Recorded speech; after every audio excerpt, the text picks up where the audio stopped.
Baik, Assalamualaikum warahmatullahi wabarakatuh. Saya Meli Pratiwi Asis. Saya akan mempresentasikan materi saya, yaitu breastfeeding, dari mata kuliah Kesehatan Masyarakat dengan dosen pengampu Ibu Irma SKM MKes.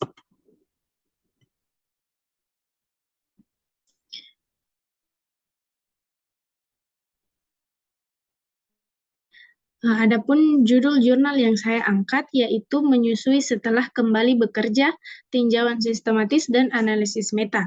Jurnal penelitian ini dari Penelitian Lingkungan dan Kesehatan Masyarakat tahun 2021. Nah, masuk pada latar belakang dari jurnal yang saya angkat, yaitu menyusui memberikan banyak manfaat kesehatan bagi anak untuk menghindari infeksi, moleklusi, dan membantu meningkatkan kecerdasan pada anak. Dan untuk ibunya juga memberikan manfaat agar ibunya terhindar dari kanker payudara.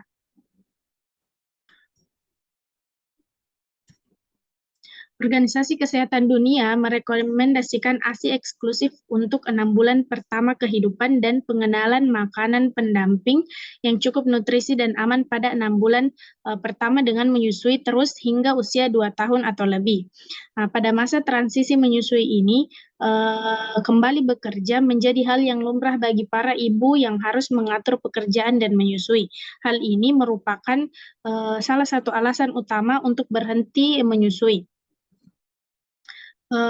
Menyusui sambil bekerja mungkin sulit bagi ibu tergantung pada kondisi kerja mereka. Nah, kemudian tujuan. Tujuan dari penelitian ini ada dua, yaitu tujuan utamanya untuk melakukan kajian sistematis dan meta-analisis untuk mengevaluasi prevalensi menyusui setelah kembali bekerja. Kemudian yang kedua, tujuan sekundernya adalah untuk mengevaluasi perbedaan antara benua atau tingkat perkembangannya, serta variabel yang diduga mempengaruhi seperti sosiodemografi, dukungan menyusui di tempat kerja, atau kebijakan kerja. Selain itu, mereka juga mengevaluasi pengaruh faktor sebelum pada jenis menyusuinya, eksklusif atau tidak. Nah, ada 4 metode yang dilakukan dari penelitian ini. Yang pertama, pencarian sastra. Nah, pencarian sastra ini mereka meninjau semua studi yang melibatkan menyusui setelah kembali bekerja. Kemudian metode yang kedua, pengumpulan data. Nah, data yang dikumpulkan meliputi nama penulis, tahun publikasi, desain studi, durasi studi, tujuan, hasil, dan artikel yang disertakan, ukuran sampel, usia rata-rata, pekerjaan, negara dan benua, serta status ekonomi mereka. Kemudian yang ketiga, kualitas penilaian. Nah, yang ketiga ini penilaian kualitas metodologi dilakukan dengan menggunakan skala Castle-Ottawa untuk studi kohort dan NOS yang dimodifikasi untuk studi cross-seksional. Kemudian metode yang keempat yaitu pertimbangan statistik. Nah, analisis statistik yang dilakukan menggunakan perangkat Lunax Data. Karakteristik ini menyusui pekerjaan individu atau variabel lain diringkas untuk setiap sampel penelitian dan dilaporkan sebagai rata-rata standar, deviasi, dan angka persen untuk variabel kontinu dan kategori masing-masing. Nah, hasil dari penelitian ini yaitu pencarian awalnya menghasilkan kemungkinan 1.832 artikel, penghapusan duplikat, dan menerapkan kriteria seleksi mengurangi artikel. Ini yang melaporkan prevalensi menyusui setelah kembali bekerja menjadi 14 studi. Masuk pada pembahasan. Yang pertama yaitu kualitas artikel. Nah, penilaian kualitas dari 14 studi termasuk sebagaimana digariskan oleh NOS bervariasi dari 57,1% hingga 100% dengan skor rata-rata 81,8 kurang lebih 7,9%. Biasa yang paling sering adalah penilaian hasil, dan ini dilaporkan sendiri. Kemudian untuk studi kohort dan pemilihan terutama mengingat ukuran sampel yang terbatas dalam beberapa studi. Nah, ini adalah beberapa studi karakteristik studi dari berbagai negara. Yang pertama bisa dilihat salah satunya yang pertama yaitu negara Mesir. Nah, jenis studinya yaitu cross-seksional belajar. Kemudian populasinya ada 633. Pergerakan prosedurnya itu semua ibu bekerja menghadiri perawatan kesehatan fasilitas. Kemudian pekerjaannya yaitu profesional atau semi profesional, atau petunjuknya itu bisnis atau pekerja. Kemudian PDB per kapitanya 2.413.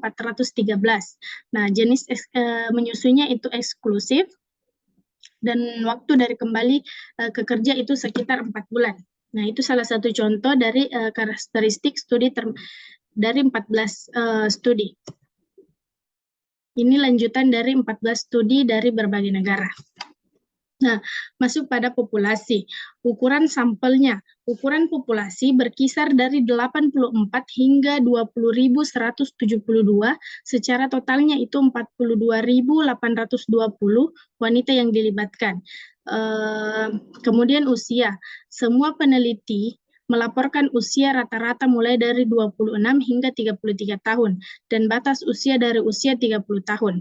Jenis kelaminnya itu semua peneliti hanya melibatkan wanita, dan totalnya itu sekitar 42.820. Jenis pekerjaannya ada berbagai macam. Yang pertama, 9 penelitian melibatkan semua ibu yang bekerja tanpa spesifikasi pekerjaan. Kemudian, 2 studi termasuk mempekerjakan pekerja di sektor formal dan informal. Kemudian yang ketiga, 1 penelitian melibatkan ibu yang merupakan pekerja profesional atau semi-profesional, manual atau bisnis. Kemudian 1 studi termasuk ibu dalam pekerjaan yang dibayar. Dan yang terakhir 1 studi termasuk pegawai pemerintah dan semi pemerintah, pegawai perusahaan swasta dan wira swasta atau pemilik bisnis keluarga. Selanjutnya negara yang menyediakan tempat menyusui. 2 penelitian dilakukan di Eropa, yaitu di Perancis dan Inggris. Kemudian 2 di Timur Tengah, yaitu Israel dan Mesir. Kemudian di Amerika Serikat. Kemudian 4 di Asia, yaitu Thailand, India, dan Taiwan. Dan 3 di Oseania atau Australia. Kemudian produk domestik bruto per kapita. Nah, kami mengambil PDB per kapita menurut negara dan tahun studi yang disertakan menggunakan data dari database Bank Dunia. Jadi mereka mengambil data-data dari PDB untuk dimasukkan ke dalam studi. Kemudian karakteristik lainnya itu seperti pendidikan, cara pengiriman, dan status merokok yang dilaporkan secara tidak konsisten. Nah, ini menjadi penghalang dalam analisis lebih lanjut pada studi kasus ini. Nah, masuk pada meta-analisis. Meta-analisis menunjukkan prevalensi menyusui secara keseluruhan setelah kembali bekerja sebesar 25% dengan heterogenitas penting prevalensi menyusui setelah kembali bekerja mulai dari 2% hingga 61%. Stratifikasi berdasarkan benua dan menurut PDB per kapita juga menunjukkan heterogenitas yang besar. Nah, negara-negara Timur Tengah memiliki total prevalensi terlemah dengan 10% dan Oseania Australia terkuat dengan 35%. Kemudian prevalensi menyusui adalah 19% untuk PDB di bawah 5.000 US dollar per kapita. Kemudian 22% antara 5.000 US dollar dan 30.000 US dollar, 25% antara 30.000 US dollar dan 50.000 US dollar, dan untuk PDB lebih tinggi dari 50.000 US dollar. Nah, demikian pula untuk meta-analisis tentang ASI eksklusif dan non-eksklusif, menunjukkan heterogenitas yang tinggi dengan prevalensi keseluruhan rata-rata menyusui setelah kembali bekerja masing-masing sebesar 21% dan 28%. Stratifikasi berdasarkan benua menunjukkan hasil yang serupa, dengan negara-negara Timur Tengah memiliki prevalensi terlemah, masing-masingnya itu 5% dan 14%, dan negara Oseania yang terkuat 26%, 47%, dan 42%. Stratifikasi berdasarkan PDB tidak menunjukkan peningkatan pemberian ASI eksklusif atau non-eksklusif dengan status ekonomi negara. Misalnya untuk pemberian ASI non-eksklusif, prevalensi menyusui tertinggi adalah Untuk PDB terendah dan tertinggi 47%. Untuk PDB di bawah 5.000 US dolar per kapita dan 50% untuk PDB. Lebih tinggi dari 50.000 US dolar, sedangkan prevalensinya adalah 20% antara 5.000 US dolar dan 30.000 US dolar dan 28% antara 30.200 US dolar. Nah, temuan utamanya adalah prevalensi menyusui setelah kembali bekerja sangat heterogen di seluruh dunia, meskipun tinjauan menunjukkan bahwa status ekonomi dapat berperan dalam pemberian ASI setelah kembali bekerja. Nah, ternyata aspek budaya juga tampaknya merupakan faktor penentu yang penting dari prevalensi ini. Nah, aspek budaya dalam menyusui. Menariknya, apapun status ekonominya, beberapa negara memiliki kebijakan menyusui yang kuat, terutama setelah kembali bekerja.